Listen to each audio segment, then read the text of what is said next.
Still single stories. Nicole's hospital visit.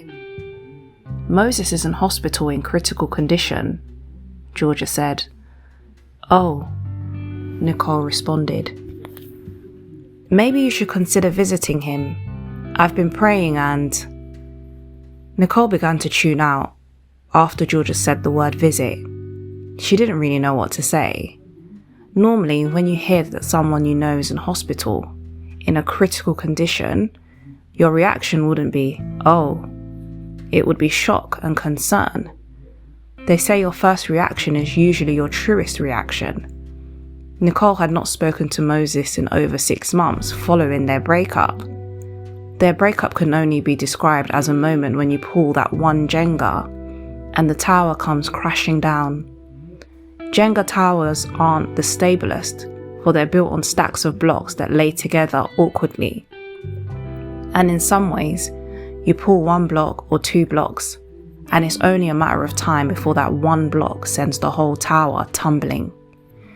Dating and relationships can often start off smoothly, smooth like butter, like soft ocean waves going back and forth, smiles, chatter, flirting, boy meets girl, girl meets boy. It's funny how something that goes so well in the beginning ends so badly. She met Moses when she first joined a new Bible study at church.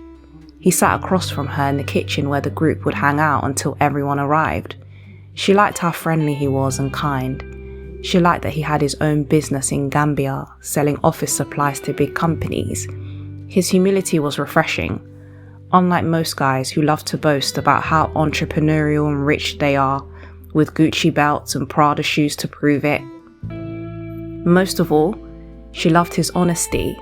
He never shied away from sharing personal things about himself at Bible study.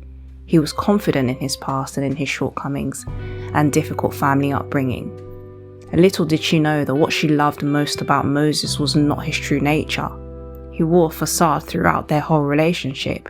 He blatantly lied from the beginning. Their whole relationship was built on lies. At first, she didn't see much of it when he would be in Gambia on a regular basis. After all, he had a business there, so there was nothing unusual about it. He would always say he wanted a daughter, which she found a bit strange, since most men want to have a son first. Nicole had tried since the breakup to erase that dreaded day when he told her everything. The biggest feeling she couldn't shake off was regret. She regrets ever dating him. She regrets joining the Bible study. Before she joined that Bible study, she was considering attending a women's only group because she often felt like she was becoming too distracted by guys.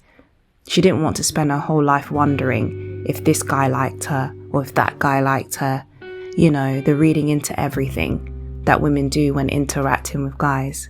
It was exhausting and she wanted to avoid all of that. But in the end, she joined the mixed Bible study because she knew she couldn't run from men forever. She knew she needed to train herself to not lose focus. Oh, she wished she could have gone back in time. No matter how much she tried to stop thinking about the day they broke up, it would always pop up in her mind. She met him at the coffee shop Olenstein near Oxford Circus. In the early stages of their relationship, she would meet him there. She liked that coffee shop because it was low-key, had a spacious downstairs area, and was quiet in the evenings. Moses made sure to choose a public place to make his confession, because if he knew that if he had done so at home, Nicole would have surely lost it. She was quite an introverted person by nature, who didn't like to embarrass herself or make a public show of herself, which was often viewed as being uptight. After he said what he said, she picked up her bag, too stunned for words, and quietly walked to the tube station. Anyone who looked at her, from her demeanour, would not be able to see that she'd been betrayed.